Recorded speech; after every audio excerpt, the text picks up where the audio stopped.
Assalamualaikum warahmatullahi wabarakatuh. Alhamdulillah, nahmaduhu wa nasta'inuhu wa nastaghfiruh wa na'udzu billahi min shururi anfusina wa sayyiati a'malina. May yahdihillahu fala mudilla lahu wa may yudlil fala hadiya lahu. Asyhadu an la ilaha illallah wahdahu la syarika lah wa asyhadu anna Muhammadan abduhu wa rasuluh. Ya ayyuhalladzina amanu ittaqullaha haqqa tuqatih wa la tamutunna illa wa antum muslimun, amma ba'du. Wa inna ahsanal kalami kalamullah wa khairal hadi hadi Rasulillah sallallahu alaihi wasallam wa syarrul umur muhdatsatuha wa kullu muhdatsatin bid'ah wa kullu bid'atin dhalalah wa kullu dhalalatin. Kita dapat bertemu di sini di majelis ilmu. Kita akan berbicara ini tentang satu masalah yang berkaitan dengan salah satu tugas dan tanggung jawab kita, yaitu mendidik. Bagaimana menumbuhkan sikap sabar dan bertanggung jawab. Kita semua adalah pendidik. Minimal kita mendidik diri sendiri lah. Ya. Minimal gitu. Karena Allah mengatakan ku anfusakum, jagalah dirimu. Baru ahlikum, keluarga kamu. Jadi kita adalah pendidik minimal bagi diri kita sendiri. Ya, sebelum punya tanggung jawab mendidik orang lain. Nanti kita berkeluarga. Kalau berkeluarga punya apa? Punya istri dulu lah, langsung punya anak. Punya istri. Ya. Sama kemudian punya anak. Ya, maka tugas mendidik kita pun tambah besar. Ya, ada orang-orang yang wajib kita didik, yaitu anak istri. Ahlikum nar. Oleh karena itu kita harus memiliki karakter sebagai seorang pendidik. Ini kita ambil dari buku 10 karakter pendidik, dari buku Mencetak Generasi Rabbani. Ada bab 10 karakter pendidik sukses. Poin keempat dan kelima adalah bertanggung jawab dan sabar. Ini dua perkara yang kita bahas pada kesempatan pagi ini. Sabar dan bertanggung jawab. Ya, sabar dan bertanggung jawab. Ini dua sifat yang harus dimiliki oleh setiap pendidik.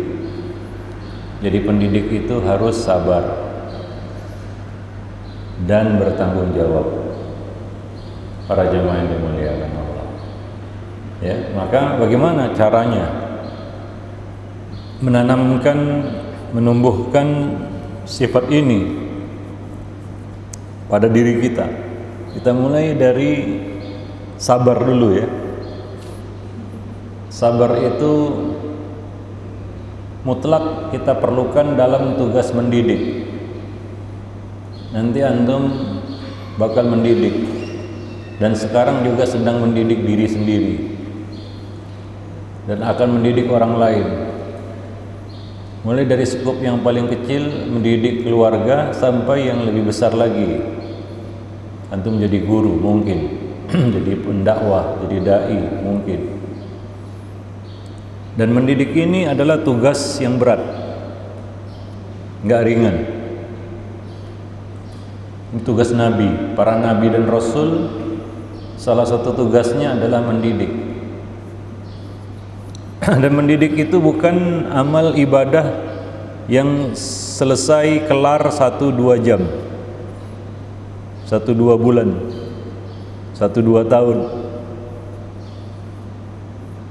Ini adalah amal, ini adalah ibadah long term istilahnya, jangka panjang. Ya, sepanjang hayat kita punya tugas mendidik, sepanjang hayat. Para jamaah yang dimuliakan Allah. Maka ini bukan perkara ringan, ini perkara berat. Oleh karena itu kita harus memiliki bekal-bekal dan persiapan untuk mengembannya. Di antara bekal itu adalah sabar. Allah mengatakan di dalam Al-Quran, Ista'inu bis sabri. Mintalah bantuan dengan apa? Sabar. Mendidik itu harus sabar. Allah juga perintahkan, ya ayyuhalladzina amanu sabiru wasabiru. Wahai orang-orang beriman, sabarlah kamu dan jangan kalah kesabaran. Itu sabar terus menerus, sabar tanpa putus. Dan khusus berkaitan dengan pendidikan, kita disuruh sabar. Apa kata Allah? Wa'mur ahlaka bis salati wastabir 'alaiha. Suruhlah anak kamu untuk salat. Ini bagian dari pendidikan ya.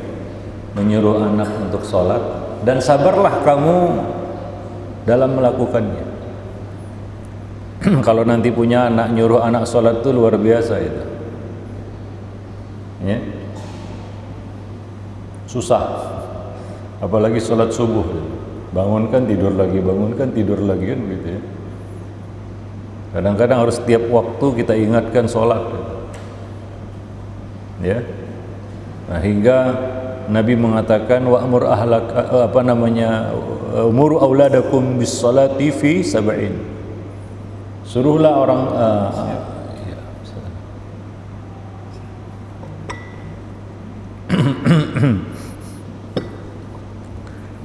suruhlah anak kamu mengerjakan sholat di usia 7 tahun. Ya, 7 tahun. Ya, kalau bisa lebih cepat sih lebih baik. Ya. Ya.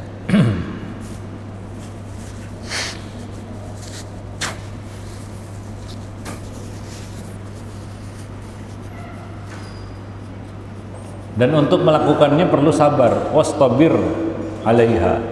Sabarlah kamu di dalam melakukannya. Ini perintah khusus untuk sabar dalam mendidik, menyuruh sholat. Para jamaah yang dimuliakan Allah. Dan ungkapan yang digunakan istibar, bukan sabar. Ini adalah wastabir, istabaro, ya, ifta'ala, itu wazan yang menunjukkan konsistensi dan kesinambungan. Ya. Itu wazan ifta'ala. Itu satu pekerjaan yang kita lakukan berulang-ulang. Maka dipakai wazan ifta'ala. Ya, para jamaah yang dimuliakan Allah. Maka perlu dilakukan dengan terus-menerus. Berkesinambungan, sabar itu enggak putus. Karena kalau nyuruh anak sholat sekali aja lalu kita tinggal, belum tentu sholat. Pernah nyuruh anak sholat, Pak? Punya anak? Punya ya? Suruh sholat sekali sholat dia? Enggak. Kadang-kadang 2 kali, enggak juga. 3 kali, enggak juga. Sampai diseret pun, udah diseret, diangkut gitu Pak, didudukkan, rebah lagi dia. Ya kan? Jadi harus berulang-ulang. Ya, maka sabar itu perlu diulang-ulang. Diulang-ulang di sini maksudnya apa? Berketerusan, berkesinambungan. Itu ungkapan sabar di dalam Al-Qur'an. Jamaah yang dimuliakan Allah. Maka ada ungkapan sabar itu nggak ada batasnya. Sabar itu nggak boleh berbatas. Ya. Apalagi di dalam mendidik anak, mendidik murid, ya memang harus sabar. Hanya yang kuat yang bisa sabar, yang lemah nggak bisa sabar. Hanya yang kuat yang bisa sabar, yang lemah nggak bisa sabar. Maka Nabi mengatakan, laisa syadidu bisur'ah, walakinna syadid man yamliku nafsahu indal ghadab. Yang kuat itu bukanlah orang yang kuat bergulat, tapi kuat itu adalah yang dapat menahan diri ketika marah, yang bisa sabar.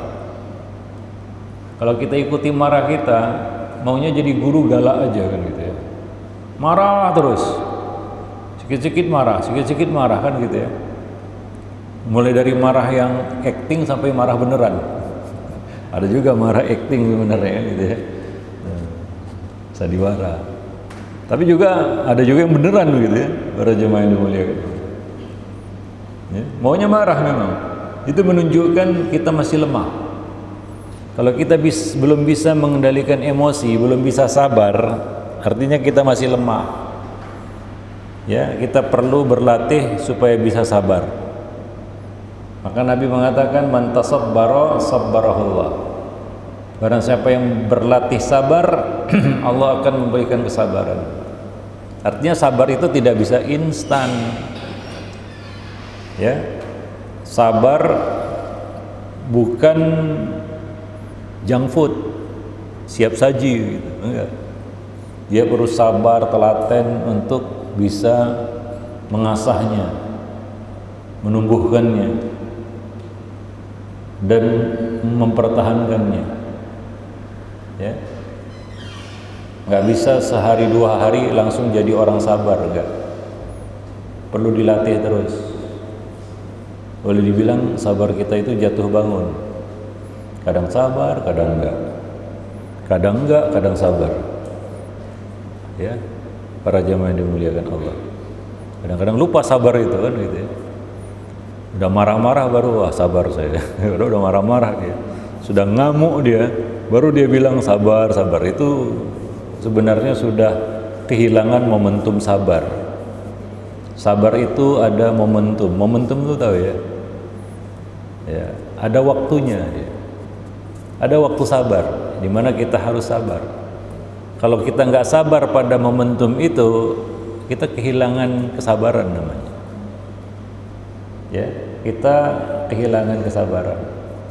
Sabar itu nggak boleh telat. Apa kata Nabi? As-sabru inda awwalis sadmah. Sabar itu adalah di awal, bukan di akhir. Ya, sabar itu letaknya di awal, bukan di akhir. Maka dari itu, para pendidik ini perlu terus mengasah kesabaran. Ya, kita mendidik itu karena kita juga melatih diri untuk sabar dengan mendidik. Ya, yang kita hadapi itu bukan robot. Yang kita hadapi adalah manusia. Punya banyak sifat, punya banyak karakter, nggak sama satu sama lainnya. Ya, harus sabar menghadapi manusia. Apa kata Allah di dalam Al-Quran? Wa ja'alna ba'dakum li ba'din fitnatan atasbirun. Kami jadikan sebagian kamu menjadi ujian bagi sebahagian lainnya untuk menguji apakah kamu bersabar. Sabar menghadapi manusia nggak mudah. Tidak semudah membalikkan telapak tangan. Ya. Sabar menghadapi manusia itu luar biasa. Ya. Karena kadang-kadang kita diuji dengan orang lain. Sebagaimana orang lain juga diuji dengan tingkah kita. Yang kadang-kadang menyebalkan. Bagi orang lain, kita aja nggak sadar. Kalau kita lihat orang lain menyebalkan kan gitu ya, si fulan ini menyebalkan, rese kan gitu ya, julid dan lain sebagainya lah. Paham nggak istilah itu? Paham lah ya. Nah. Kita kadang-kadang nggak sabar menghadapinya, kan begitu. Ya orang lain juga sama sebenarnya. Maka kita ini satu sama lainnya, ya saling sabar-sabaran aja. Ya, saling bersabar satu sama lain. Jangan kita berharap orang lain saja yang harus sabar menghadapi kita. Kita juga harus sabar menghadapi orang lain. Apalagi manusia itu punya potensi berselisih. Nah, di situ lebih diperlukan lagi sabar itu, karena kita berbeda satu sama lainnya. Maka kita perlu sabar itu. Ya, di dalam menghadapi manusia. Apalagi yang kita hadapi ini anak didik kita, yang kita punya kewajiban dan tanggung jawab untuk meluruskannya, membimbingnya, mengarahkannya. Para jemaah yang dimuliakan Allah. Ya, maka dari itu sabar itu tidak boleh berbatas. Ya, sabar ini harus terus kita asah. Karena kita hakikatnya berpindah dari satu bentuk kesabaran kepada bentuk kesabaran yang lain. Begitu terus, muter terus gitu, nggak ada putusnya, nggak boleh keluar dari lingkaran sabar itu. Kita berpindah dari satu bentuk kesabaran kepada bentuk kesabaran yang lain. Sabar menghadapi teman beda dengan sabar menghadapi istri yang punya istri. Sabar menghadapi istri beda dengan sabar menghadapi anak kalau punya anak. Sabar menghadapi bawahan beda dengan sabar menghadapi atasan. Kan begitu. Itulah dia kita berpindah dari satu bentuk kesabaran kepada bentuk kesabaran yang lain. Belum lagi sabar ya dalam menjalankan perintah, sabar meninggalkan larangan dan lain-lain. Jadi sabar itu memang nggak ada habisnya. Kita mutlak kita perlukan sepanjang hayat. Ya, sepanjang hayat para jemaah yang dimuliakan Allah. Ya, itu sabar. Maka Nabi mengatakan, wa ma'utiya ahadun ata'an khairun wa awsa'u minas sabr. Tidak ada karunia yang Allah berikan kepada seorang hamba yang lebih baik dan lebih luas selain kesabaran. Ya, jadi ini anugerah yang Allah berikan kepada siapa yang dikehendakinya. Rezeki-rezekian juga. Ada orang yang diberi sabar sama Allah, ada yang nggak diberi sabar, ada juga. Ya, tapi semua tergantung kepada kita. Ya, sejauh mana usaha kita untuk menasbihkan dan menambalkan sifat ini pada diri kita. Tapi kalau kita nggak ada kemauan untuk sabar, nggak ada niatan istilahnya, nggak ada azam, ya hidupnya nggak sabaran aja, nggak pernah ada sabarnya. Jemaah yang dimuliakan Allah, wallahu a'lam bishawab. Maka di dalam bab mendidik, sabar itu diidentikan dengan menahan marah. Apa? Sabar dalam mendidik itu diidentikan dengan menahan marah. Ada sebagai pendidik nanti ada aja dorongan untuk marah gitu ya. Marah sama anak, maunya marah-marah kan gitu ya. Sama orang lain juga maunya marah-marah, di jalan raya maunya marah-marah kan begitu ya. Maka jangan marah. Nah, saya ada nulis buku ya, teman tahu ya judulnya, Mendidik Anak Tanpa Amarah. Pernah lihat bukunya? Sekarang sedang dikajikan di Roja. Atau pendidik bacalah buku itu, perlu juga itu. Ya, mendidik tanpa amarah, mendidik anak tanpa amarah. Antum setuju mendidik anak tanpa amarah atau perlu marah? Hah? Perlu marah dalam mendidik anak. Secara khusus ya mendidik anak ya. Secara umum mendidiklah, apa perlu marah? Apakah anak didik kita perlu amarah, perlu dimarahi? Apakah semua masalah pendidikan harus diselesaikan dengan marah? Kadang-kadang marah itu nggak bermanfaat, nggak berguna, karena solusinya bukan itu.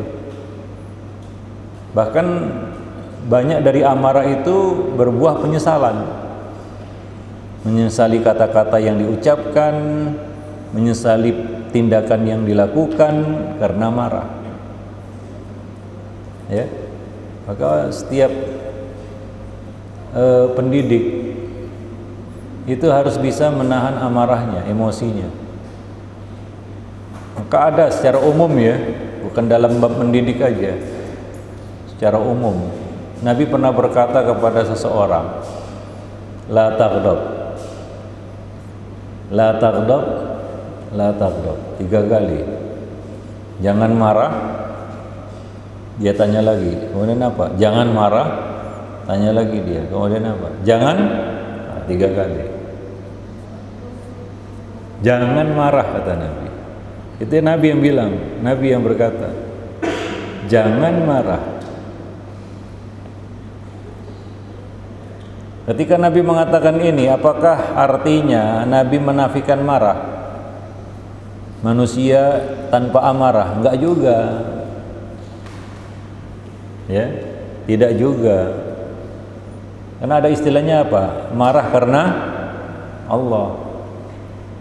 Tapi secara umum kondisi yang harus kita miliki adalah jangan marah. Maka Nabi mengatakan la taghdab, la taghdab, la taghdab, itu lebih selamat. Seperti kata Nabi, amsik alaika lisanak, jaga olehmu mulutmu. Kalau mau selamat, jaga mulutmu. Apakah artinya kita nggak boleh bicara? Penafian berbicara? Enggak. Tapi jadikan kondisi yang paling banyak kita lakukan adalah jaga lisan, diam. Maka Nabi mengatakan man somata naja, barang siapa yang lebih banyak diam selamat. Ya, bukan berarti Nabi menafikan bicara, enggak. Sama saja, la taghdab, jangan marah. Bukan menafikan marah sama sekali. Ya, karena kita masih punya hawa nafsu, masih punya emosi, kan begitu ya, masih punya, ya kita katakan syahwat yang membuat kita marah. Kita manusia dengan hawa nafsu. Tapi jadikanlah kondisimu yang terbanyak adalah jangan marah, menahan marah. Itu secara umum ya. Secara khusus di dalam bab mendidik, sebagai seorang pendidik, maka enggak kita temukan ya Nabi itu marah terhadap anak-anak. Nggak ada riwayatnya. Silakan cari kalau nggak percaya. Ada nggak Nabi marah-marah sama seorang anak? Atau memarahi seorang anak? Satu orang anak aja? Ada? Nggak ada. Nabi hanya marah pada orang-orang tertentu saja. Bahkan Arab Baduy yang dewasa bukan anak-anak, Nabi menahan marah. Kalau diikuti marah, kayaknya mau marah gitu ya. Tapi yang di hadapan beliau Arab Baduy, percuma marah, maka beliau tidak pernah marah sama Arab Baduy. Maklum aja, Arab maklum saja, namanya Arab Baduy. Ya. Nabi tidak pernah marah kecuali kepada orang yang bisa memahami marah beliau. Disitulah marah itu menjadi terhormat. Antum marah kepada orang yang nggak ngerti marah antum, itu konyol namanya. Antum di hadapannya seperti badut, dut badut. Nah itu dia, konyol. Antum jadi tontonan dia aja. Antum marah-marah itu, serius marahnya kan gitu, sampai naik telinga itu, karena marah gitu, wajah memerah gitu. Tapi yang di depan kita nggak ngerti marah kita. Coba bayangkan.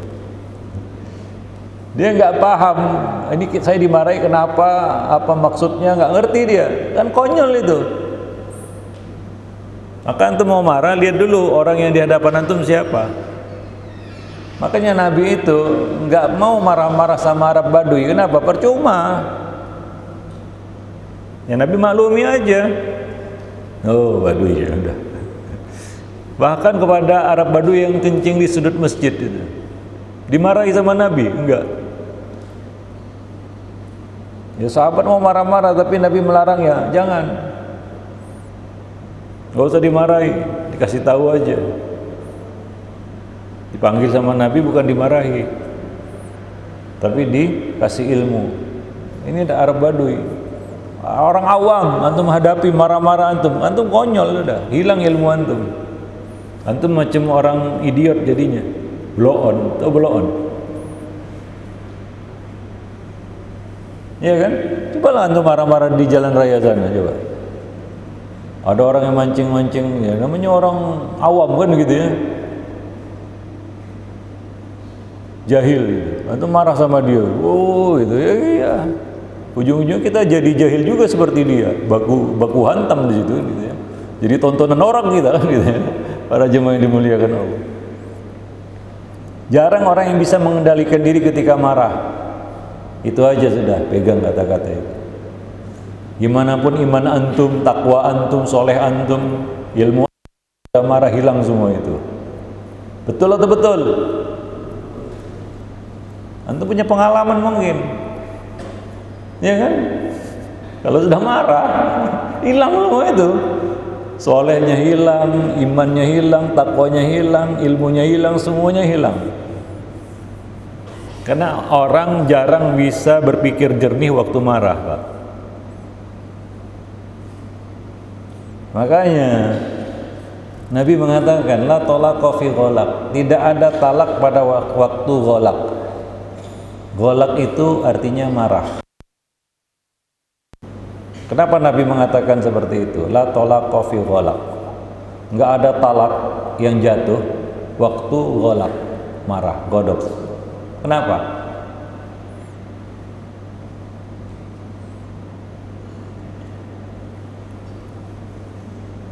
Kenapa?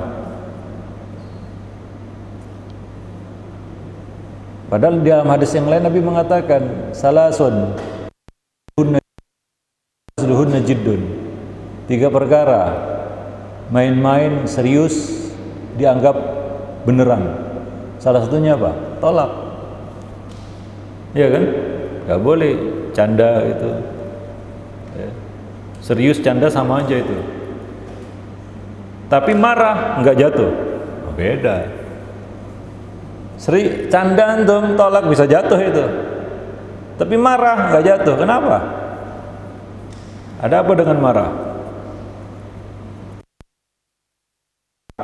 Kadang-kadang dia melakukan sesuatu yang tidak dia inginkan.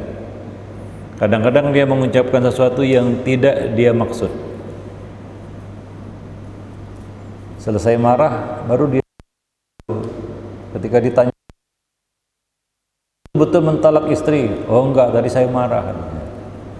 Kenapa tadi saya marah? Marah dijadikan kambing hitam.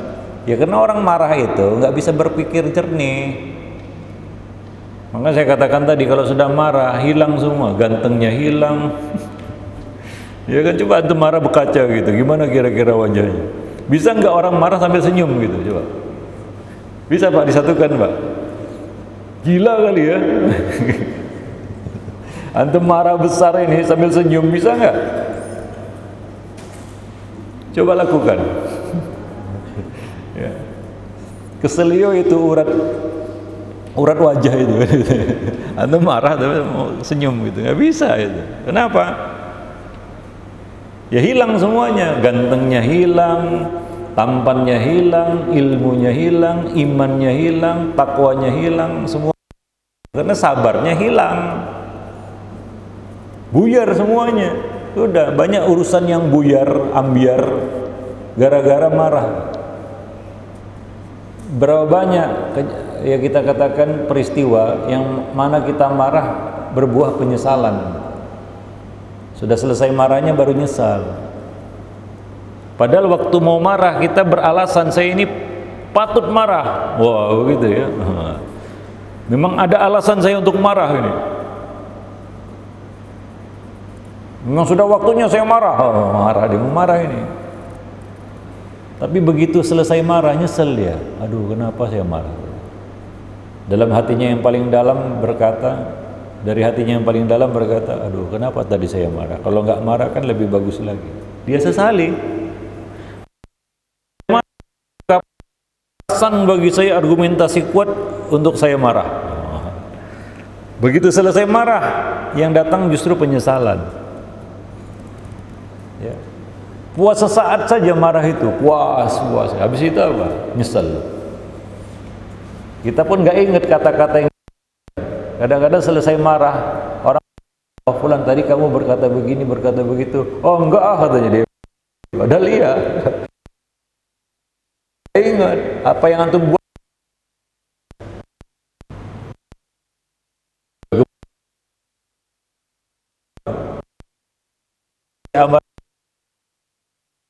Ingat tuh apa yang ya. Marah itu kondisi di mana ya, maka pelampiasan marah itu. Kita menjadi orang yang itu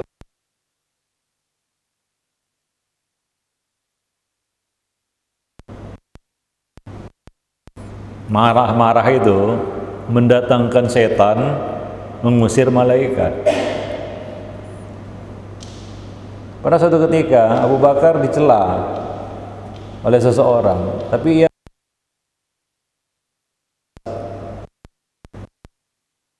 dicela terus akhirnya ya hilang juga kesabaran. Abu Bakar dibalas sama Abu Bakar.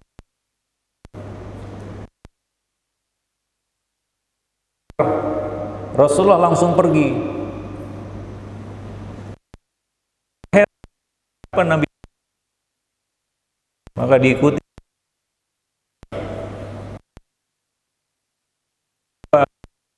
Kamu pergi. Sabar membalas celaannya. Ada malaikat senantiasa membelamu. Malaikat senantiasa membelamu. Kita ini di malaikat. Namanya malaikat. Hah? Apa?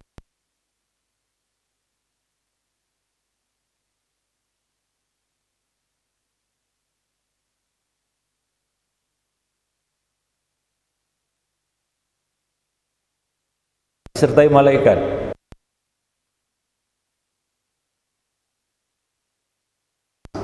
In kullu nafsin 'alaiha hafiz.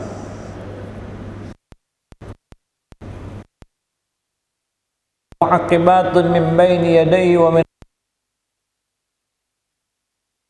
min amrillah.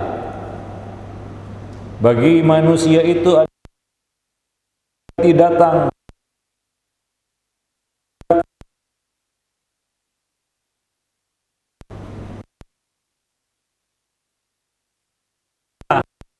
perintah Allah, dari Allah Subhanahu wa taala perintahnya. Malaikat ini menjaga kita dari depan, dari belakang. Nah, itulah yang menjaga Abu Bakar ketika ia sabar. Allah perintahkan malaikat itu untuk menjaganya, tapi ketika Abu Bakar membalas, Allah mengangkat perintahnya. Malaikat itu tidak bekerja lagi melindungi, pergi. Datanglah setan. Apa kata Nabi tadi ketika kamu tidak membalasnya, sabar, ada malaikat yang senantiasa membelamu.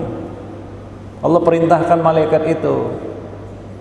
Tapi ketika kamu balas sebahagian dari celaannya, malaikat itu pun pergi. Waqa syaitan, datanglah setan. Ya kalau malaikat pergi, yang datang setan. Falan aquda ma'a syaitan, dan aku tidak mau duduk bersama setan. Itu alasan Nabi pergi. Walam akun li aquda ma'a syaitan, aku tidak mau duduk sama setan. Maka Nabi pergi. Ya, para jemaah yang dimuliakan Allah. Nah itu Abu Bakar. Kurang sabar apa Abu Bakar itu ya. Tapi ya begitu keluar dari kesabaran, apa yang terjadi? Itulah yang terjadi. Ya, demikian. Wallahu a'lam bishawab. Memang nggak mudah itu. Ya, jadi orang sabar bisa menahan amarah itu nggak mudah. Perlu latihan juga. Ya kalau kita temperamental, emosional, sikit-sikit marah, bahkan kadang-kadang ada orang tanpa alasan marah-marah. Itu perlu diruqyah itu. Minimal dia ruqyah dirinya sendirilah. Ada yang nggak beres itu pasti. Para jemaah yang dimuliakan Allah. Maka kecerdasan seseorang itu terletak pada bagaimana dia bisa mengontrol emosinya. Maka ada istilahnya kecerdasan emosional. Ada nggak istilah itu? Kecerdasan emosional. Maksudnya apa? Bagaimana dia bisa memanage, mengelola amarahnya, emosinya. Kecerdasan manusia itu dilihat juga dari situ itu. Para jamaah yang dimuliakan Allah. Maka di dalam buku Mendidik Anak Tanpa Amarah ada subjudul di situ. Subjudulnya, judul kecilnya adalah tip cerdas mengelola emosi.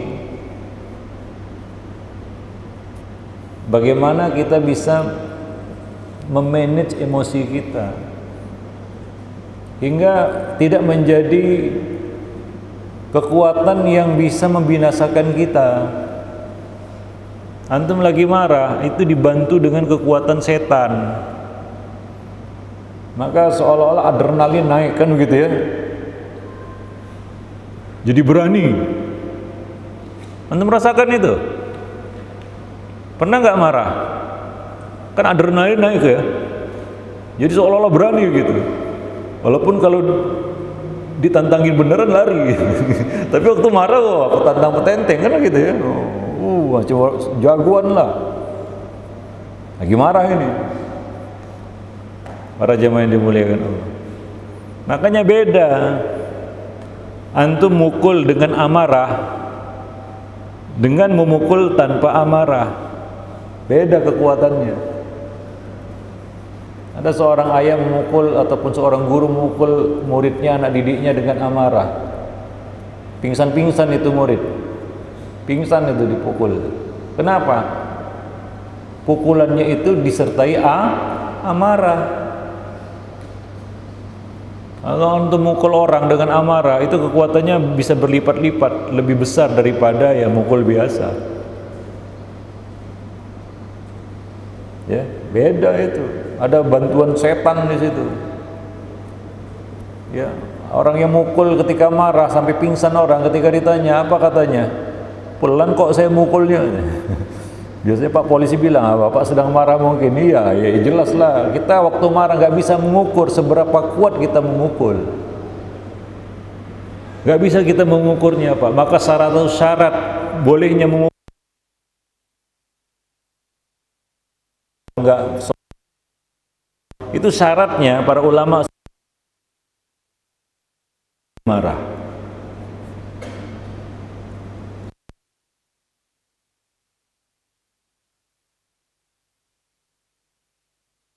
Kalau kita ada marah ini mau mukul, saya tujuannya untuk mendidik, jangan lakukan. Kalau masih ada marah di situ, ya bahaya itu. Kita nggak bisa mikir Pak. Kondisi marah ini dikuasai setan ini sini. Ubun-ubun. Jika kita pukul bom begitu, kita merasa pelan aja, padahal kuat itu sebenarnya. Karena kita nggak bisa mengukur sejauh mana kita memukul, sekuat apa kita memukul. Kalau disertai amarah. Pernah nggak lihat orang marah dipukulnya dinding itu, dor gitu? Pernah nggak? Ngamuk dia ini. Waktu dia lakukan itu nggak terasa sakit, habis itu baru gini-gini dia sakit. Ya, karena itulah dia. Kekuatan amarah itu yang dibantu sama syaitan. Mengerikan nggak?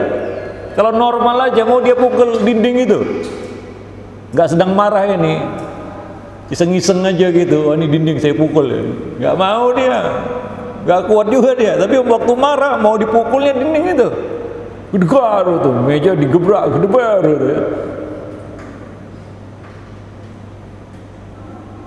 Tapi waktu normal lah ya, normal, nggak sedang marah ini, iseng-iseng pukul meja itu sakit lah, ini ya, terasa sakitnya itu, nggak mau juga dia lakukan itu. Tapi waktu marah, kadang-kadang orang bertindak itu tanpa pikir, atau pikirannya lain begitu. Dia lihat dinding itu seperti roti gitu. Para jemaah itu waktu marah, mengerikan nggak? Maka ingat, ketika marah, orang itu bisa berubah jadi monster yang menakutkan. Maka jangan lawani orang marah. Maka memberi nasihat saja, kalau orang yang kita beri nasihat itu sedang marah, jangan sampaikan dulu. Dia nggak ngerti apa nasihat kita. Malah seperti api disiram minyak. Tuh, api disiram minyak. Padam. Padam nggak? Tambah besar. Ya, biarkan dulu dia tenang, baru kasih nasihat. Kalau mau kasih nasihat, kalau enggak ya menyingkirlah. Itu amannya itu, Pak, menyingkir. Ya, nah jadi di dalam mendidik itu kita perlu bisa mengendalikan emosi. Ya, jangan suka marah, jangan marah-marah. Ya. Kalau marah-marah kita nggak akan menemukan solusi, jalan keluar dari masalah kita. Makanya apalagi kepada anak-anak itu pantang sekali itu marah. Ya, bapak-bapak yang punya anak di sini, suka nggak marahi anak? Jujur, Pak, suka marahi anak? Mulai sekarang berhentilah marahi anak. Nggak ada manfaatnya. Anak itu nggak perlu marah kita.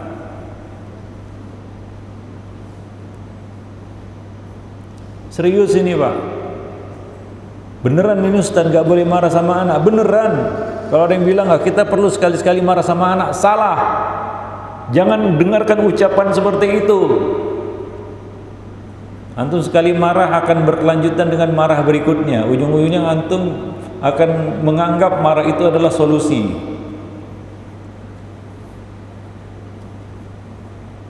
Yang jadi teladan kita bukan si fulan dan si fulan, bukan. Dalam bab mendidik, teladan kita satu, yang jelas berhasil, yang jelas sukses, dapat rekomendasi dari langit. Laqad kana lakum fi Rasulillah uswatun hasanah. Siapa teladan kita di dalam bab mendidik? Nabi. Udah, jangan lihat si fulan ustaz dia marah-marah berhasil. Siapa bilang berhasil? Belum tentu. Dari sudut pandang apa antum bilang dia berhasil? Tapi antum bisa mengatakan Nabi gagal dalam mendidik. Sanggup antum berkata seperti itu? Ada yang mengatakan di sini bahwa Nabi gagal dalam mendidik? Ada enggak? Ada enggak? Enggak ada. Kecuali dia enggak kenal Rasul, kan begitu ya? Iya. Maka teladan kita di dalam bab ini adalah Nabi, bukan yang lain, bukan si fulan dan si fulan. Siapa si fulan dan si fulan itu? Apa dia acuan di dalam bab ini? Enggak. Apa dia lebih pintar, lebih canggih, lebih hebat dalam mendidik? Enggak. Teladan kita dalam bab ini Nabi sallallahu alaihi wasallam. Maka coba cari satu riwayat saja Nabi itu pernah marah-marah memarahi seorang anak. Coba cari. Kalau ada, saya tarik buku itu lagi. Yang sudah beli saya kembalikan uangnya. Itu apa namanya, tantangannya. Buku mendidik anak tanpa amarah itu. Selalu saya kasih challenge kepada audiens. Antum juga di sini, ada nggak Nabi marah-marah memarahi seorang anak? Dengan kesalahan-kesalahan yang mereka lakukan. Ya, anak namanya anak, berbuat salah ya wajar. Namanya anak-anak. Tentunya pendidik itu lebih matang, lebih dewasa, lebih berpengalaman, lebih berilmu, lebih daripada anak didiknya. Betul nggak? Kalau nggak, ngapain dia jadi guru? Ngapain dia jadi pendidik? Anak kita perlu orang tua, dia memerlukan kita. Apa antum ingin dapat anak langsung jadi dari langit gitu? Antum tinggal goyang-goyang kaki, ongkang-ongkang kaki gitu, gak perlu lagi tantangan. Itulah dia ujian kita. Innama amwalukum wa auladukum apa? Fitnah. Fitnah maksudnya apa fitnah? Ujian. Ujian kesabaran kan gitu ya, sabar gitu ya. Apa cucu Nabi nggak buat salah? Buat salah. Hasan Hussein naik ke punggung Nabi waktu sholat itu. Waktu sholat di Masjid Nabawi, sholat jemaah lagi. Marah Nabi? Enggak. Dimarahi orang tuanya? Enggak juga. Di masjid. Tapi sekarang coba lihat, anak-anak itu kan musuhnya marbot.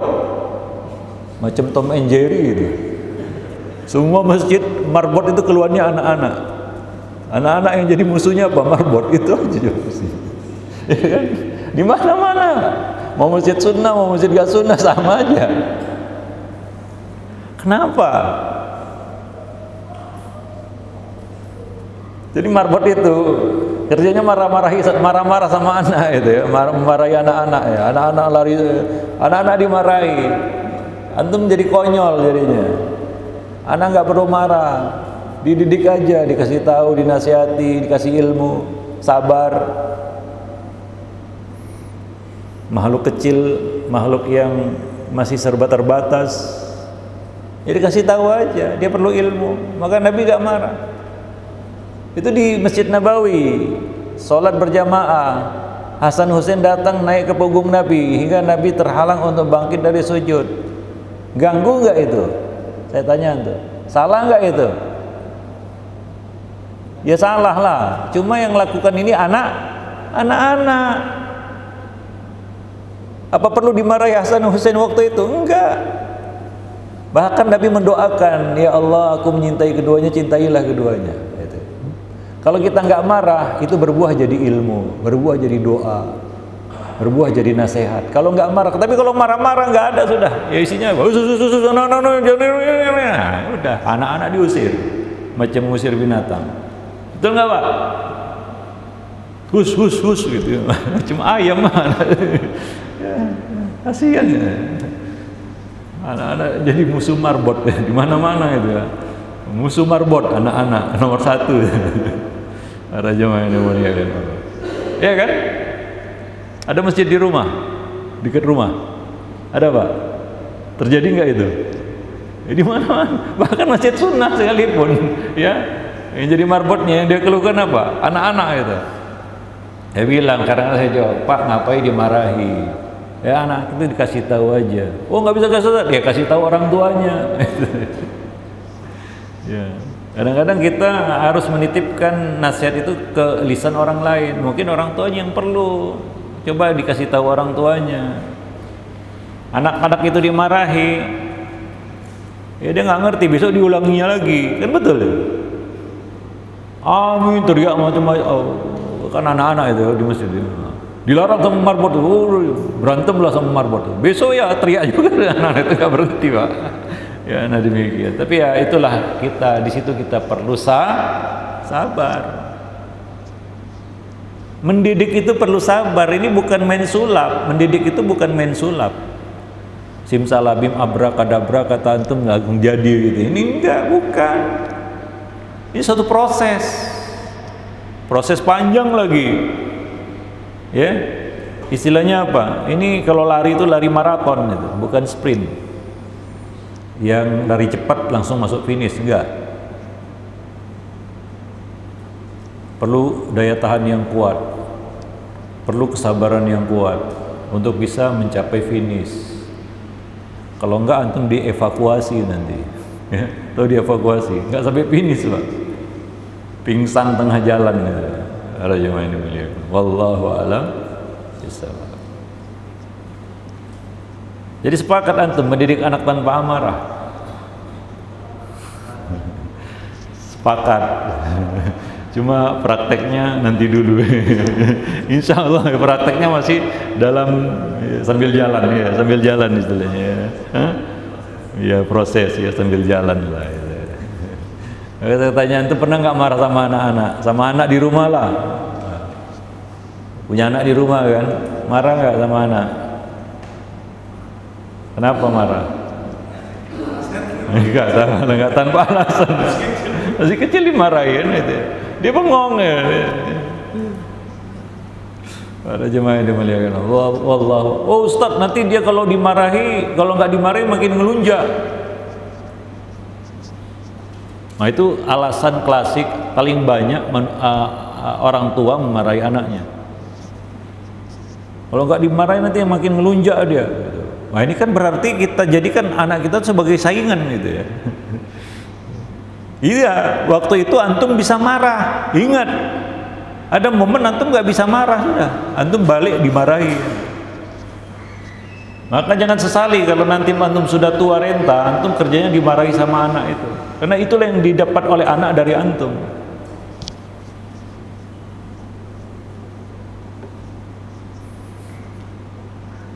Ya. Malang tragis nasib antum. Di usia-usia senja seperti itu, kita justru dapat kemarahan anak. Sedih Pak, sedih. Banyak kejadiannya itu. Kenapa? Itulah yang didapat anak dari kecil. Kemarahan dan marah. Iya, sekarang antum bisa marah. Murid-murid aja ya, waktu masih nggak berdaya dia bisa kita marah. Nanti kalau sudah udah apa, balik dia. Senjata makan tuan Pak, istilahnya. Tahu senjata makan tuan? Itulah dia, marah itu. Hari ini kita marahi dia, besok gantian lah. Apa yang mau bisa dia buat? Anak yang terlalu sering dimarahi ketika dia dewasa, apa yang bisa dia lakukan terhadap orang tua ini?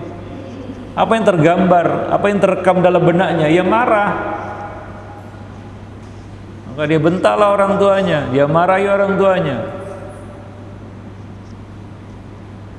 Ini barulah dikatakan bapak ini bandel kali, bapak ini degil kali, bapak ini keras kepala. Oh, ini udah tua renta kita. Dia nggak sabar juga mendidik kita. Kenapa? Mungkin itulah kata-kata yang keluar dari lisan kita dulu. Minum dulu ya.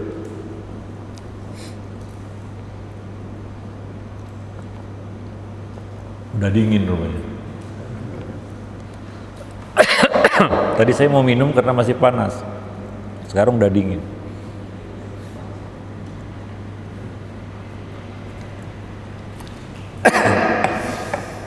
Sebentar lagi jadi es teh manis ini. Soalnya udah apa namanya, ruangannya dingin ya sini. Udah jadi mahal ini kalau di kedai kopi, jadi mahal harganya. Di es teh manis sudah. Taib. Nah itu yang pertama ya, bagaimana menumbuhkan pentingnya sabar itulah. Ya di dalam mendidik. Ya sabar-sabarlah. Ya. Jangan kalah kesabaran. Terus mengasah sabar. Sabar itu tingkatan. Ya, nggak mungkin sekali sabar kita langsung sampai puncaknya, enggak. Antum terus latih kan begitu ya. Tujuan antum adalah menjadi orang yang betul-betul sabar. Walaupun harus jatuh bangun, berdarah-darah, kaki ke bawah, kalah. Kaki ke atas, kepala ke bawah. Untuk bisa jadi orang sabar. Ada nggak cita-cita jadi orang sabar? Nggak ada. Ada? Mau jadi orang sabar? Harus berlatih. Nabi mengatakan man tasabbara sabarahullah. Barang siapa yang melatih dirinya untuk sabar, Allah akan beri kesabaran. Mulailah dari rumah, mulai kepada anggota keluarga. Ya, sabar menghadapi istri, sabar menghadapi anak. Antum tahu tetangga yang baik itu apa?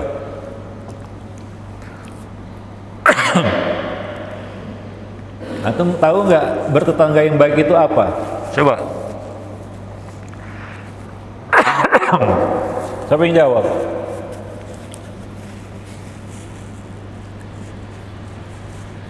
Apa arti hakikat sesungguhnya bertetangga yang baik? Coba, siapa yang bisa jelaskan?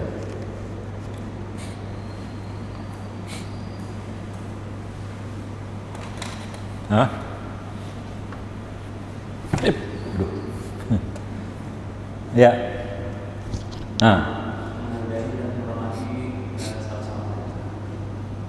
Belum.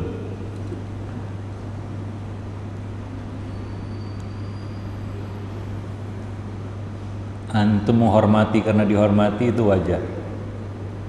Antum berbuat baik karena dibaiki normal. Bertetangga yang baik itu adalah antum bisa sabar menghadapi keburukannya,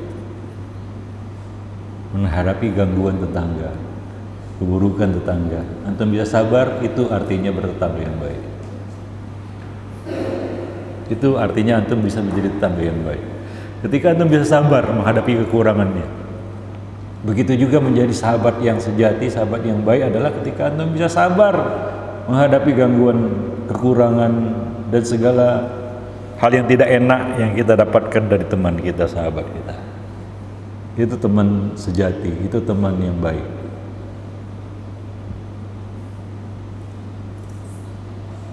Ya, betul. Saya, para jemaah yang dimuliakan Allah. Yang kedua, karakter yang harus kita tanamkan, harus kita munculkan pada diri kita sebagai seorang pendidik adalah bertanggung jawab. Mendidik itu adalah amanah. Kita mengemban amanah, artinya kita bertanggung jawab. Tanggung jawab itu bisa diungkapkan dengan tidak suka mencari kambing hitam dan tidak melemparkan kesalahan kepada orang lain. Itu kata lain dari tanggung jawab. Orang yang suka mencari kambing hitam, dikambing hitamkan orang lain. Orang yang suka melemparkan kesalahan kepada orang lain, itu adalah sikap-sikap tidak bertanggung jawab. Dan tanggung jawab itu biasa diidentikan dengan mengemban amanah, menjadi orang yang amanah. Para jemaah yang dimuliakan Allah, ya, itu kita katakan kata lain dari tanggung jawab.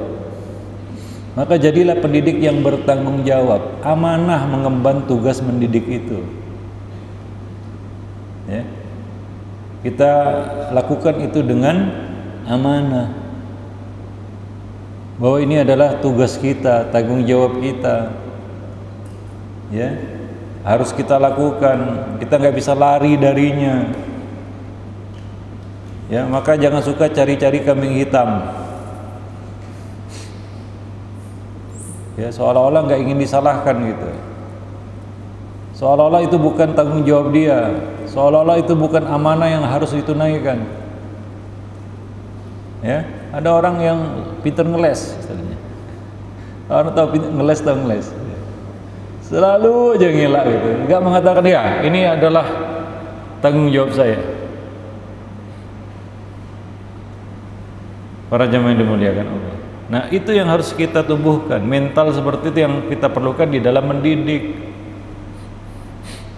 Sikap yang tidak profesional itu namanya tidak bertanggung jawab. Contohnya di dalam keluarga, antara ayah dan bunda, selalu lempar tanggung jawab dan mencari kambing hitam. Nah itu gara-gara ibunya itu. Nah itu urusan ibunya itu, si ibu juga sama itu. Ah itu urusan bapaknya itu. Ya udah. Ini siapa? Apa dikatakan keduanya bertanggung jawab? Enggak. Ya di dalam pendidikan juga jangan saling lempar tanggung jawab lah. Wah itu urusan si fulan lah, bukan urusan saya. Gitu. Yang lainnya juga bisa berkata sama. Gitu. Ya rubuh itu yang namanya amanah.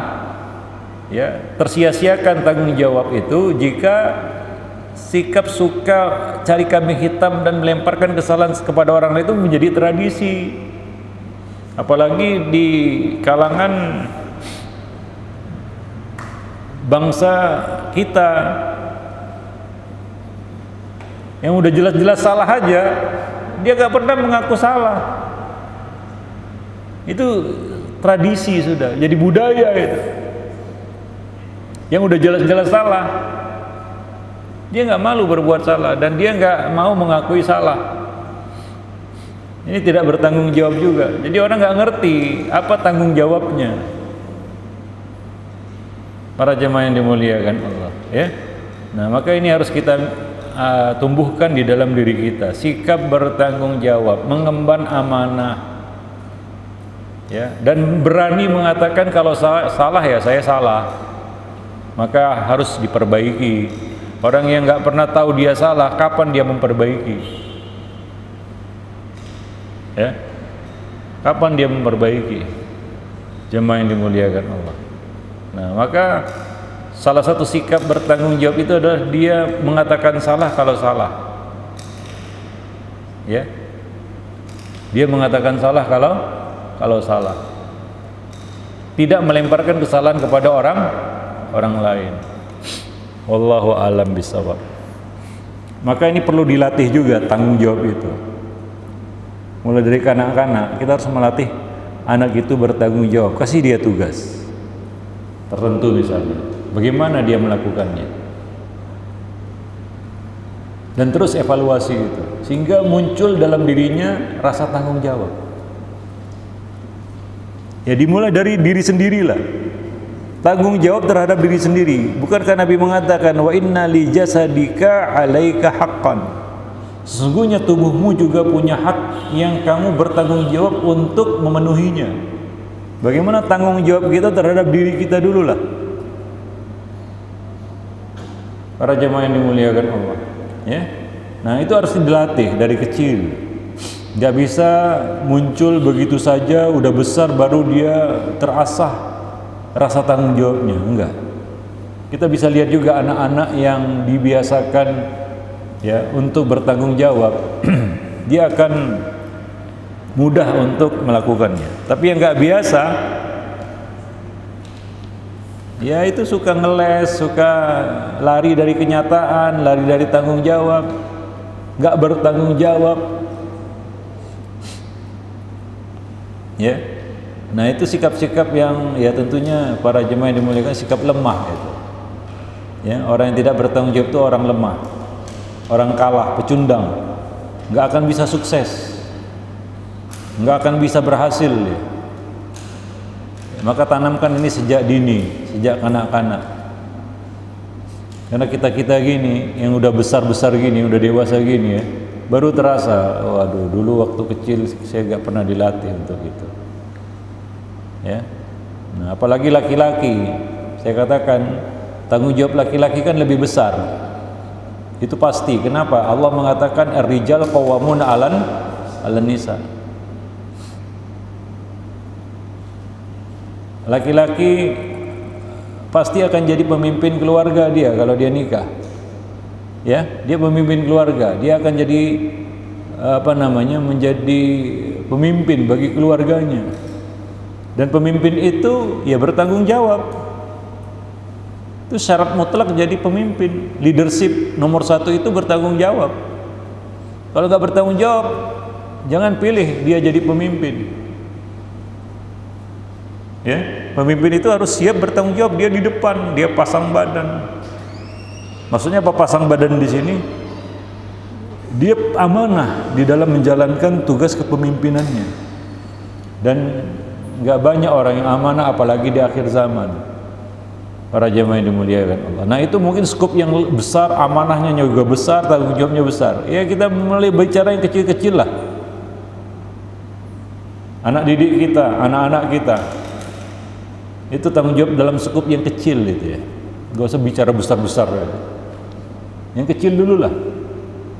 Lingkup keluarga lah. Gimana tanggung jawab kita?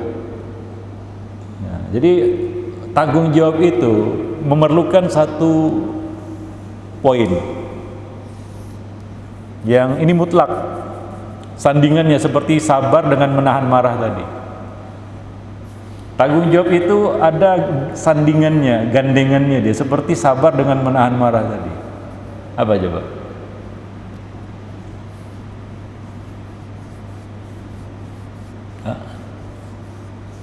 Apa?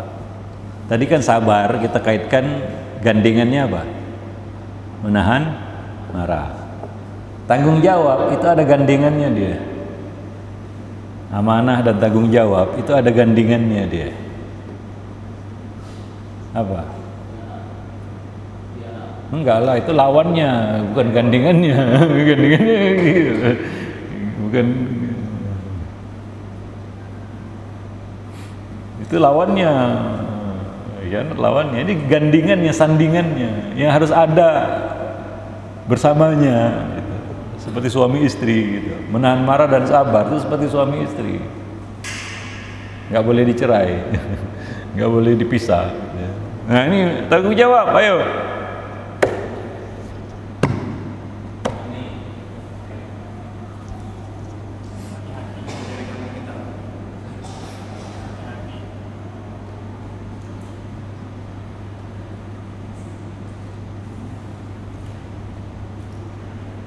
Apa?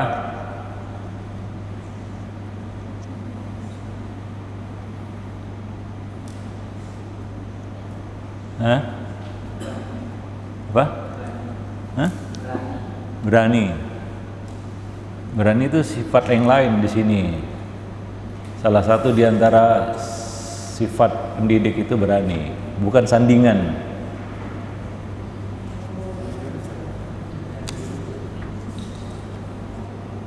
Hah? Berani itu salah satu di sini yang perlu dimiliki oleh. Hah? Apa?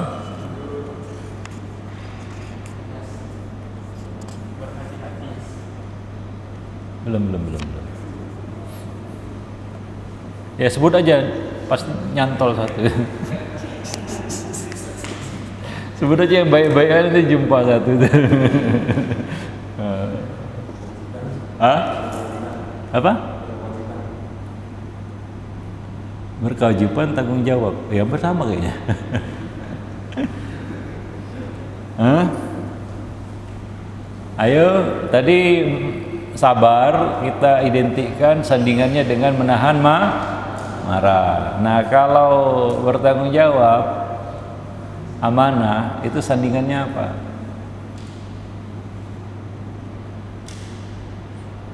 Coba antum pikir-pikir, antum memikul satu tanggung jawab, tugas tanggung jawab amanah, antum lakukan itu. Apa yang antum perlukan di situ coba?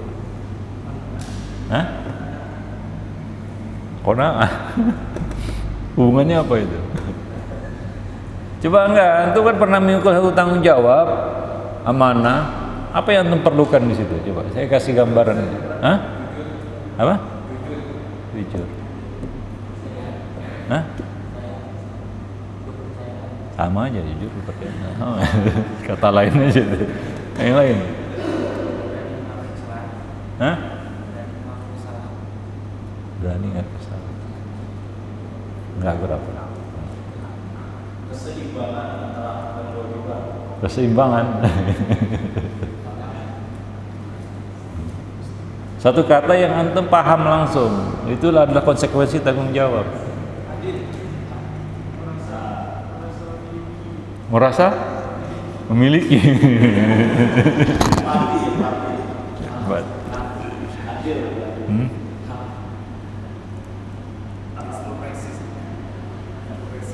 Apa? Inspeksi. Muhasabah. Supaya nggak ngantuk antum, saya tanya lah, biar bisa minum-minum saya. Ya coba pikir dulu.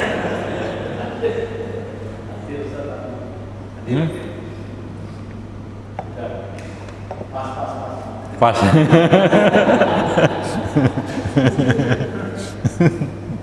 Iya betul, pas.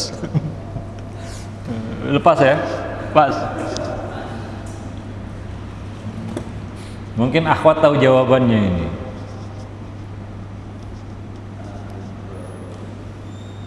Ada akhwat di sini? Saya buka tadi sih. Antum pernah memikul satu tugas dan tanggung jawab amanah. Apa yang antum perlukan untuk bisa mengeksekusinya?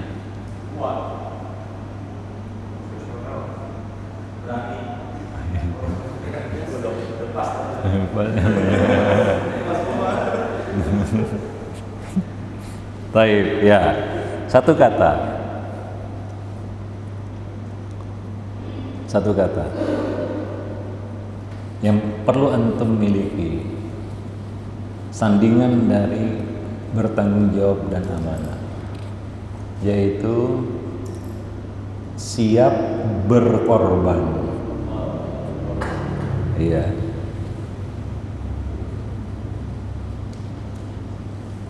Nah, mengikut tanggung jawab artinya kita mendahulukan kemaslahatan orang lain. Karena itu kita melakukan tugas dan tanggung jawab kita terhadap keluarga, anak-anak, anak didik, semualah. Satu kata yang kita perlukan di situ adalah pengorbanan.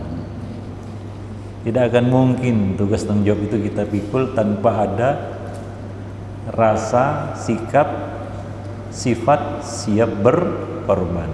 Gak mau berkorban. Makanya sering ngeles itu ya karena dia gak siap berkorban. Cari korban. Betul. Cari korban itu gak bertanggung jawab. Kambing hitam kan orang lain kan gak mau berkorban, dikorbankan orang lain aja. Iya loh, kalau hewan korban gak apa-apa lah ini kan. Iya, siap berkorban.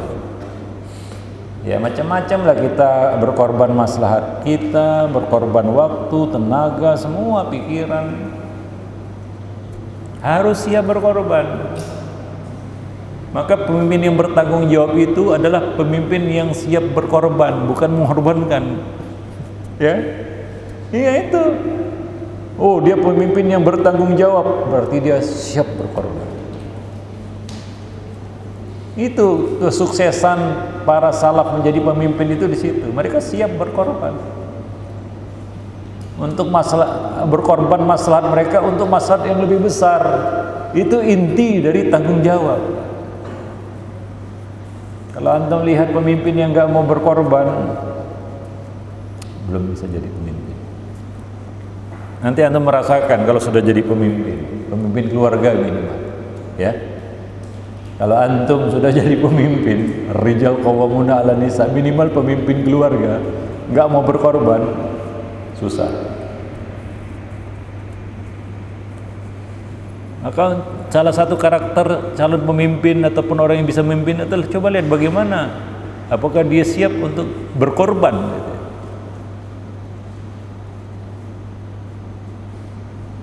Dia mendahulukan maslahat orang lain sebelum maslahat dirinya.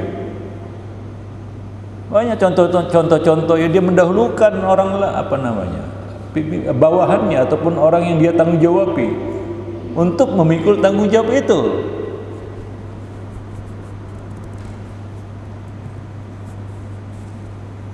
Betul Pak ya? Ini kan ilmu manajemen gitu ya.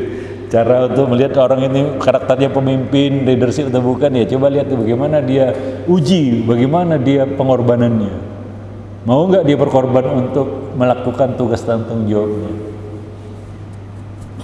Kalau enggak, susah lah. Ya, mau dia aja istilahnya kan gitu ya. Suka dilakukan, nggak suka ditinggalkannya. Ya, nggak bertanggung jawab namanya itu. Nah, pendidik itu. Maka mendidik itu yang nggak jauh-jauh dari kata siap berkorban. Udah selesai. Mau apa lagi? Kadang-kadang kita berkorban untuk anak, ya. Mau kita begini, tapi ya ini kita merasakan tanggung jawab, ya kita berkorban. Mengorbankan waktu misalnya untuk perhatian dan semualah, bukan harta saja, materi saja, semua. Nanti kalau kita jadi pemimpin, baru kita rasakan makna tanggung jawab itu adalah siap berkorban. Di lapangannya itu dia. Sama seperti sabar tadi, sandingannya menahan marah. Paham Pak? Udah tahu jawabannya? Kenapa nggak dijawab?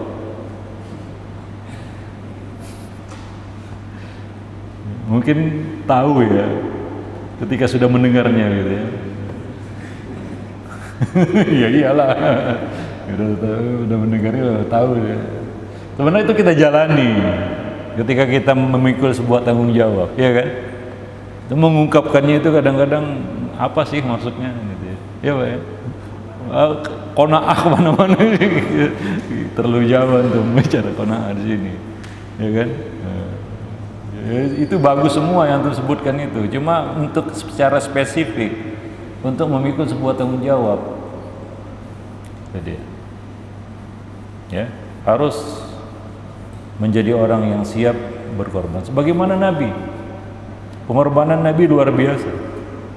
Apa Nabi enggak memberikan pengorbanan yang luar biasa untuk mendidik umat? Luar biasa, Pak. Satu contoh, menjadi teladan saja itu perlu pengorbanan. Kalau kita katakan pendidikan itu sama dengan keteladanan, yang perlu di situ adalah rasa tanggung jawab alias pengorbanan. Kalau kita identikkan pendidikan itu dengan keteladanan, maka dia perlu tanggung jawab yang bermakna berkorban. Kadang-kadang ya kita menampilkan sesuatu untuk anak didik kita. Kadang-kadang harus berkorban perasaan. Kenapa? Itulah rasa tanggung jawab. Walaupun kadang-kadang ya kalau ikuti perasaan maunya gini, maunya gitu. Itu antum bisa dikatakan orang bertanggung jawab. Tapi kalau mau sur-sur sendiri, ya, enak-enak sendiri ya itu nggak tanggung jawab lah. Ya Pak ya. Iyalah mau-maunya sendiri gitu. Seperti banyak orang tua yang mau-maunya sendiri lah. Untuk anak dia maunya berkorban materi saja, yang lain nggak mau dia, waktu nggak mau, nggak bisa. Semua itulah dia arti pengorbanan itu. Itu arti dari sandingan dari bertanggung jawab.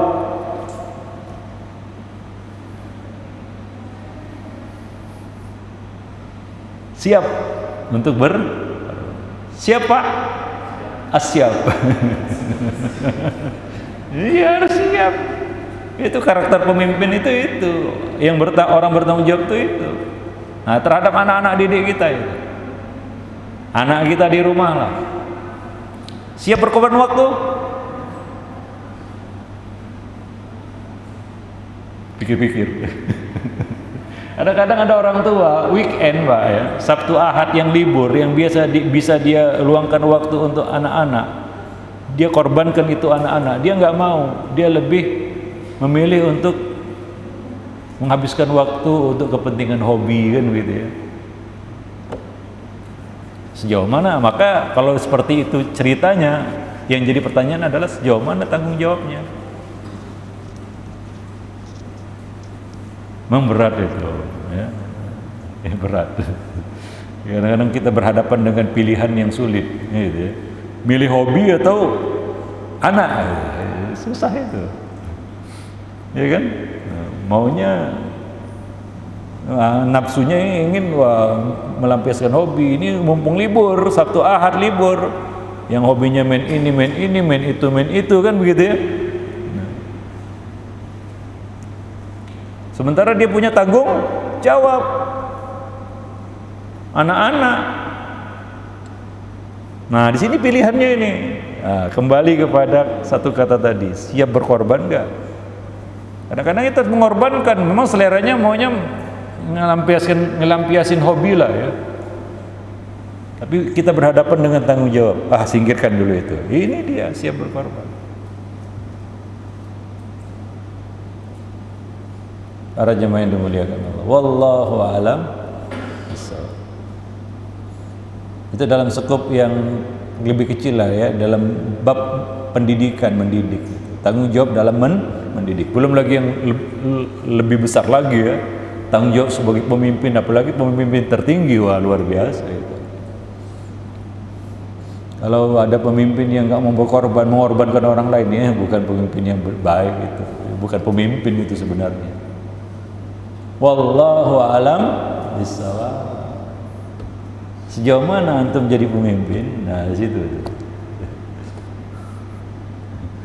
Ya, wallahu a'lam. Baik. Ya sudah sampai sini dulu lah ya. Udah 1,5 jam sih kita ngomong, capek juga. Sekarang antum belum mau nanya, silakan nanya. Ada waktu untuk tanya jawab. Silakan. Saya sudah menyampaikan pemaparannya. Silakan para jemaah yang berada pada hari ini, silakan ada pertanyaan bisa tanyakan.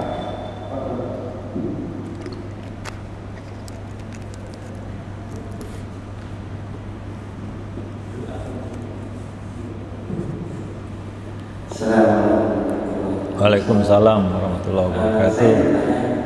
Ada kalanya pada saat kita bersama menasihati anak, ya, khususnya terkadang dibutuhkan ketegasan. Ketegasan terkadang pada saat kita berusaha tegas dan tegas dengan ada tegas yang ada sedang.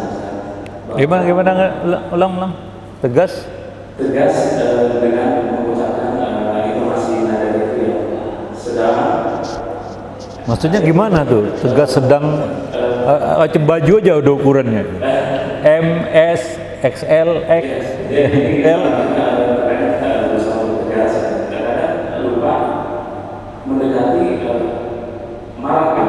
Marah lah bilang, jangan mendekati ya. Udah ini.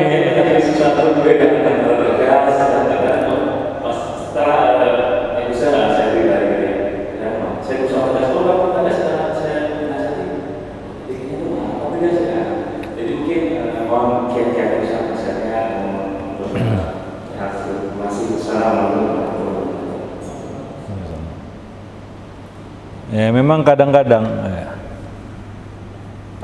kita belum memahami makna dari tegas. Apakah tegas itu harus marah, identik dengan marah? Apakah antum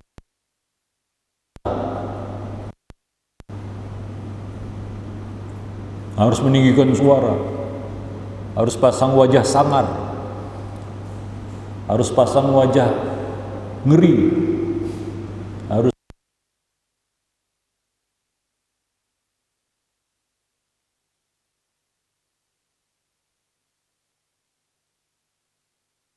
enggak. Tegas bukan itu. Ya, tegas bukan itu. Kalau kita tegas, itu adalah melakukan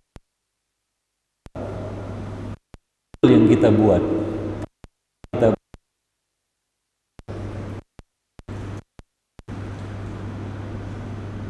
Yang antum kata-kata tidak ada sedikit pun kaitannya dengan tegas. Hingga pakai ukuran X, L, L, M, S, pakai dikait-kaitkan dengan intonasi suara. Nggak ada kaitannya tegas dengan itu, Pak. Keliru. Tegas itu artinya antum buat aturan, antum lakukannya. Itu buat peraturan berlaku untuk semua, itu tegas. Nggak perlu pasang wajah menyeramkan, nggak perlu pakai meninggikan intonasi suara, nggak perlu juga.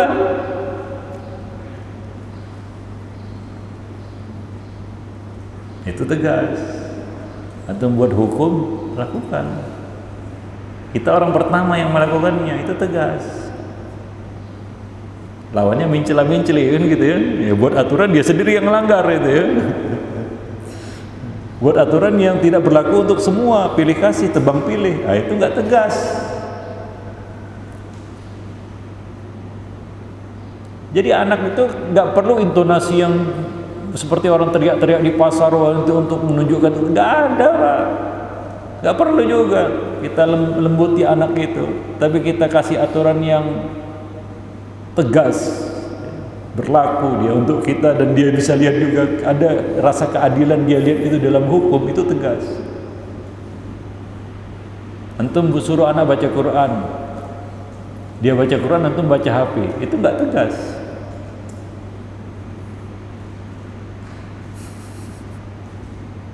Masalahnya adalah masalah keteladanan yang membuat kita seperti ini, jadi nggak tegas.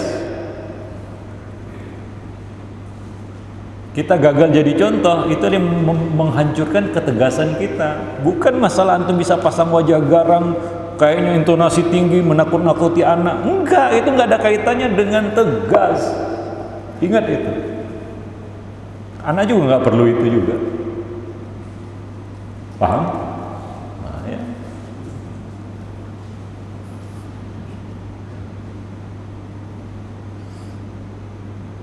Iya.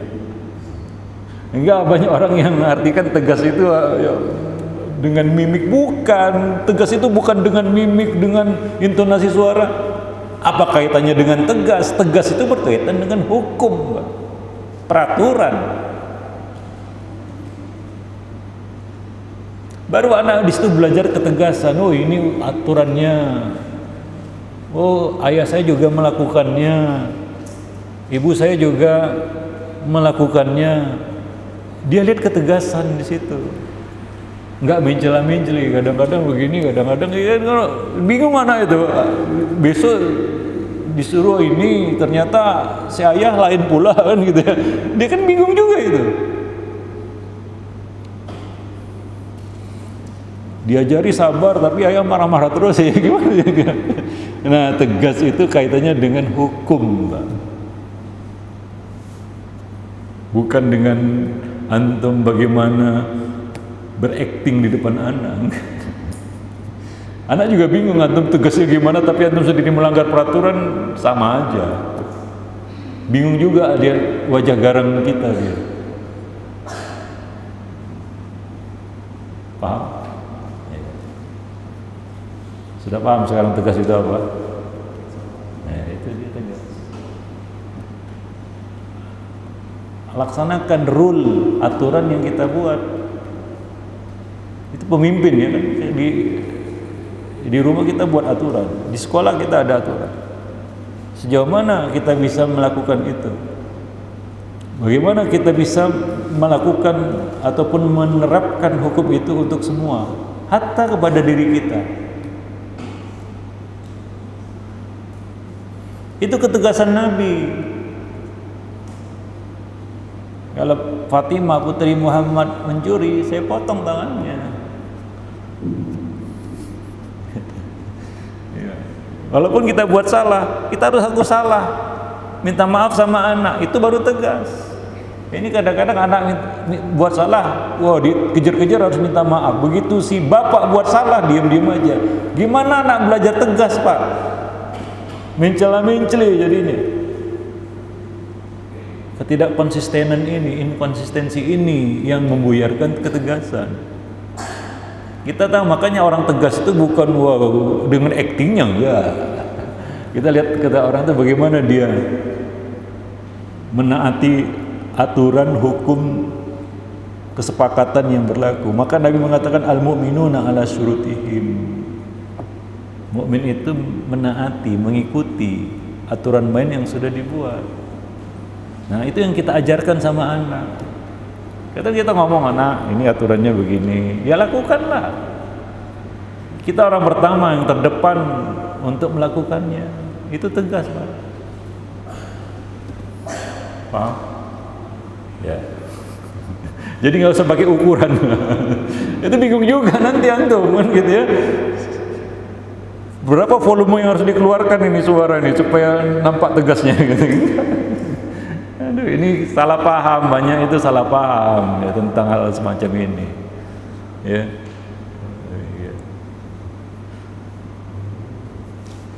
Yang lain. Oh, mau nanya juga ya, silakan. Atas apa yang disampaikan, ingin saya sampaikan adalah pertama, ketika anak kita didik di rumah dan kita sudah bentuk, kadang-kadang ketika mereka sudah bergaul dalam lingkungan itu kadang-kadang ketika mereka di rumah terkontaminasi atau terpolarisasi dengan pergaulan mereka. Mungkin ketika mereka berada di sekolah, mereka bertemu dengan teman-teman baru, akhirnya dia mungkin saja terkontaminasi seperti itu. Mungkin juga pelanggaran atau mungkin aturan sudah kita sepakati secara bersama di rumah, itu mereka lakukan ketika di luar dan mungkin saja ketahuan. Nah, misalkan pelanggaran ini kita dapati dan kita lihat anak kita melakukan pelanggaran itu,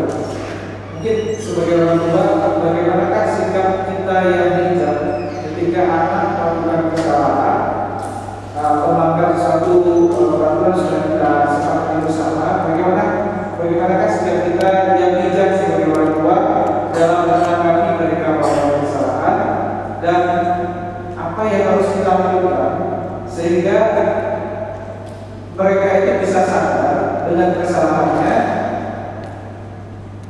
dan tidak merasa kesalahan itu sebagai kiamat bagi mereka dengan orang tua. Itu yang pertama. Yang pertama aja, satu aja nih. Satu aja belum tentu selesai cukup waktunya untuk jawabnya. Satu aja. Nabi mendidik sahabat itu berapa tahun? Nabi mendidik umat perlu berapa tahun?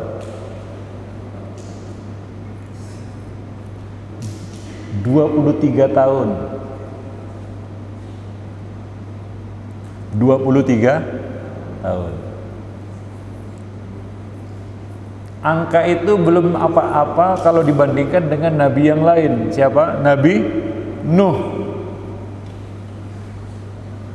Nabi Nuh mendidik umatnya berapa tahun?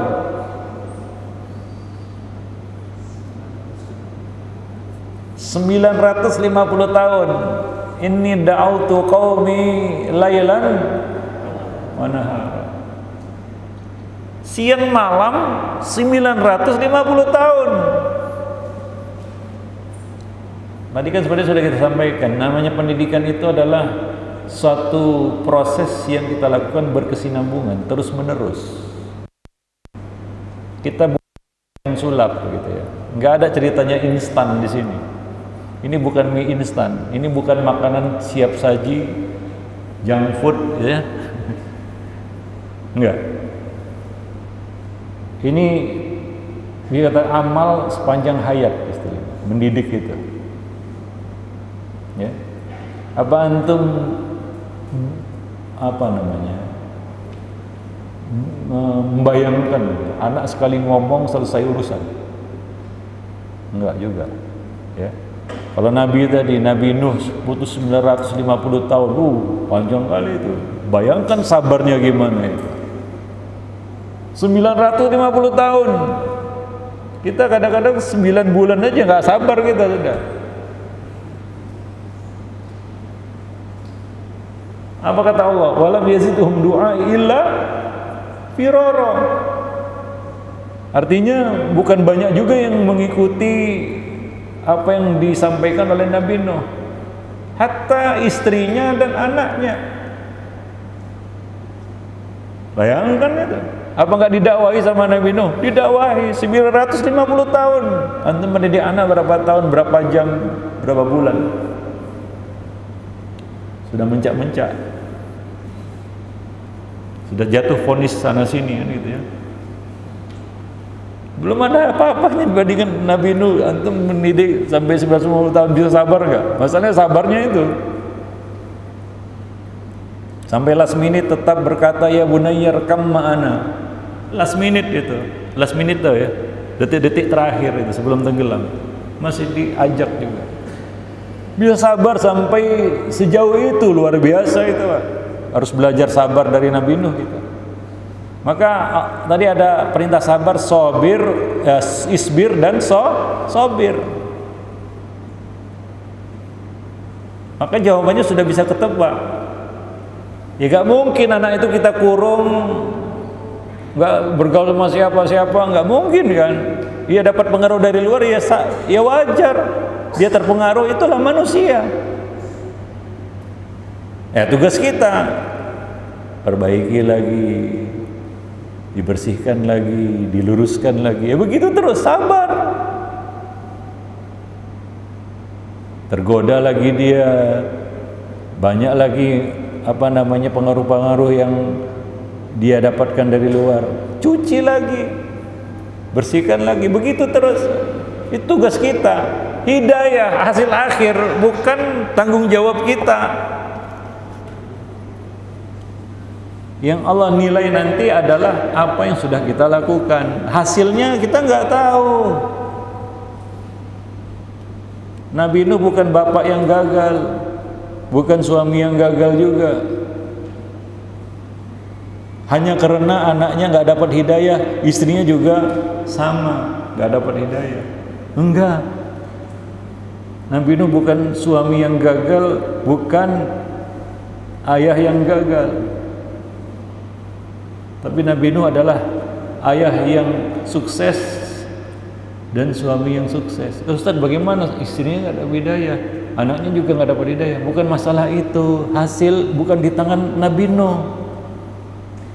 Innaka la tahdi man ahbabta. Tapi kita lihat bagaimana apa yang sudah dilakukan oleh Nabi Nuh. Sabarnya sampai 950 tahun, berdakwah siang dan malam, termasuk sama keluarganya. Ini yang dilihat Allah Subhanahu wa taala, ini kesuksesan. Jatuh bangunnya itu, Pak, bisa dimengerti? Ada yang mengatakan Nabi Nuh suami yang gagal karena istrinya jadi contoh yang buruk, wa imra'atan Nuhi wa imra'atan Lut. Atau anaknya yang mati tenggelam dalam keadaan kafir. Ada yang mengatakan Nabi Nuh suami yang gagal, ayah yang gagal. Nggak ada ya, nggak ada. Kalau ada perlu diperbaiki imannya. Ya kan? Ada nggak Nabi yang nggak punya pengikut? Ada tidak? Apakah itu termasuk Nabi yang gagal? Kenapa tidak dikatakan gagal? Padahal nggak ada yang ngikut.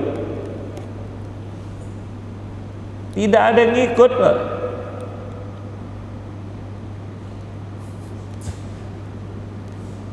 Nabi ini didukung dengan wahyu tentunya. Kalau Nabi itu kan kriterianya menerima wahyu. Ini nggak ada yang ikut, bayangkan. Kata Nabi itu ya, ada Nabi yang 1-2 pengikutnya, ada yang nggak punya pengikut. Tapi ini bukan Nabi yang gagal. Nggak ada Nabi yang gagal. Nabi ini telah melaksanakan apa yang menjadi kewajibannya. Udah bisa tahu jawabannya kan? Dia terpengaruh lagi nih, tugas baru kita lagi ya, itulah dia letih Ustadz, ya memang begitulah dia, pengorbanan yang membuat kita tangguh di dalam melaksanakan tanggung jawab.